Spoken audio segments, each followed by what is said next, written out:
Yeah.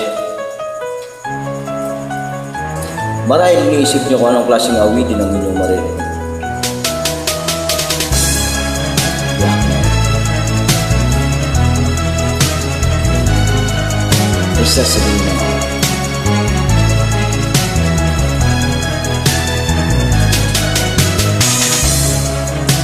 Sa bawat araw ng aking pamulat, lagi kong tinatanong, ito ba talaga ang dapat kong gawin?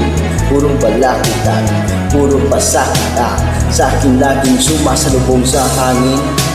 Subalit sa tuwing masisilayan ko ang dalawang buhay na sa aking iniregalo mo, naaalala ko ang tunay na pangalan ko, Batang Tagaris Sararis Total Pulis ko.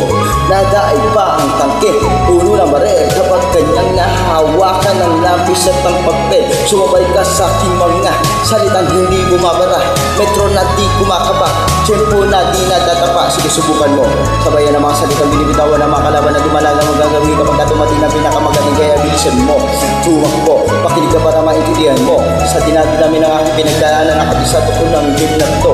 Alam ko na di mo kayang gawin, kaya babagalan ko lang magsalita. Matagat ka masabi, nakatinala, tuturuan kita kung paano tumura ay kailanman. Di ko alam kung ba't ako nabubuang pag ginawaan ko to.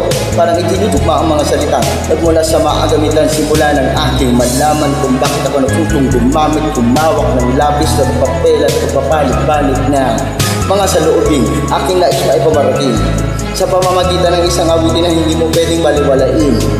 Sa bawat hakbang,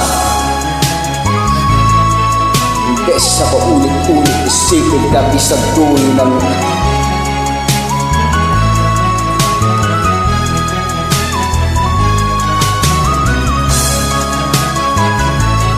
ang sinasabi, aking sinusulat.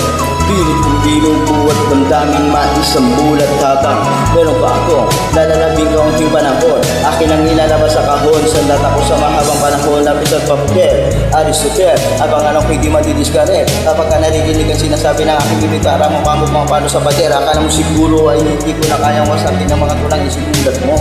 Ang mga matinding pinulat ko, sige sagutin ko mga katanungan ko, papagkatapos pa.